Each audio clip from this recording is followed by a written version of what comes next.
Picasso chez la styliste Jill Sanders, Van Gogh pour Rodarte ou encore Matisse chez Diane von Furstenberg. Les créateurs de la mode aiment flirter avec l'art. De nombreux couturiers s'inspirent de chefs-d'œuvre pour créer des robes iconiques. Mais icône parmi les icônes, le couturier Yves Saint Laurent a été le premier à explorer ce lien étroit entre mode et peinture avec la robe Mondrian. En 1965, un mois avant la présentation de la collection haute couture Yves Saint Laurent, elle est partiellement achevée, mais le couturier décide d'en redessiner une partie. Une décision qui va marquer les esprits bien au-delà de l'histoire de la mode.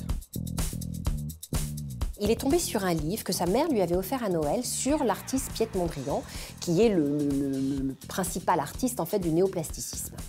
Et en regardant finalement ses peintures, il a une vision d'une robe qui reprenait les codes justement de ce néoplasticisme avec des lignes géométriques et des carrés de couleurs extrêmement contrastés. Le 6 août 1965, Yves Saint Laurent présente 26 modèles inspirés du peintre hollandais. La presse est unanime, c'est révolutionnaire. Il vient de jeter les bases d'une toute nouvelle esthétique épurée, simple et géométrique. Ce qui est très nouveau, c'est que Saint Laurent ne fait pas simplement recopier un tableau. Il ne va pas prendre simplement les motifs décoratifs et les recopier. Il va transposer le tableau dans une robe. Comme si finalement la problématique était de porter sur soi un tableau et de le faire vivre. Le jersey en laine travaillé en incrustation permet une coupe droite, géométrique et ne laisse apparaître aucune couture ni démarcation. C'est vraiment comme si c'était un tableau en 2 dimensions, sauf qu'il est porté par une vraie femme. Et ça répond complètement à ce que pensait Mondrian.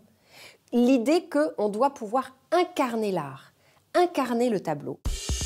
Le succès est sans précédent pour la maison Saint Laurent. Cette robe plus qu'iconique réussit l'exploit de pénétrer le champ de la culture populaire. Elle est réinterprétée par des artistes contemporains, comme Nicolas Saint-Grégoire et sa série de robes lumineuses.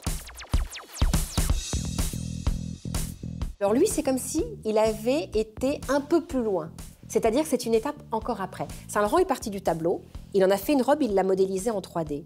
Et Nicolas Saint-Grégoire va reprendre ce modèle en 3D qui lui va rendre lumineux avec cette idée du néon qu'il fait encore plus descendre dans la rue, encore plus proche finalement des gens, qui rejoint la première démarche de Mondrian.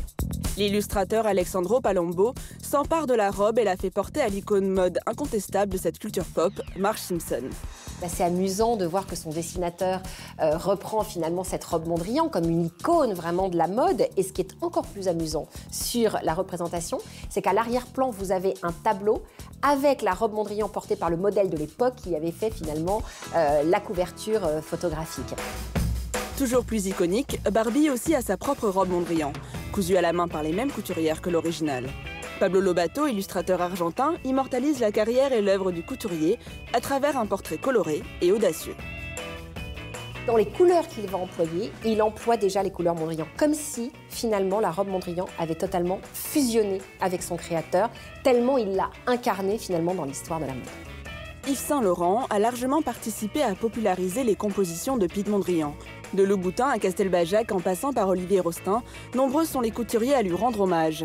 Mais aucune création ne semble pouvoir remplacer le chic et l'élégance de cette robe devenue l'une des plus connues du monde de la mode.